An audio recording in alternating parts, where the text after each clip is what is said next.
Ang mabuting balita ng Panginoon ayon kay San Mateo. Papuri sa iyo, Panginoon. Noong panahong iyon, sinabi ni Jesus, "Pinasasalamatan kita, Ama, Panginoon ng langit at lupa, sapagkat inilihim mo ang mga bagay na ito sa marurunong at matatalino at inihayag sa mga may kaloobang tulad ng sa bata.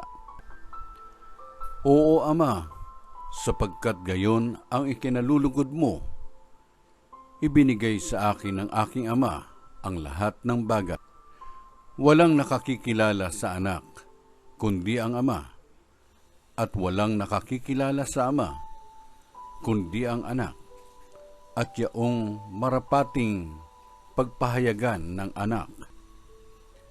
Lumapit kayo sa akin, kayong lahat na napapagal at nabibigatan sa inyong pasanin, at kayo'y pagpapahingahin ko.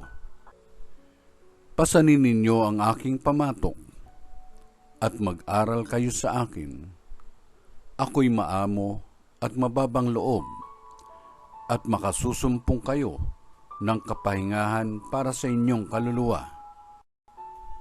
Sapagkat maginhawang dalhin ang aking pamatok, at magaan ang pasanin ibibigay ko sa inyo."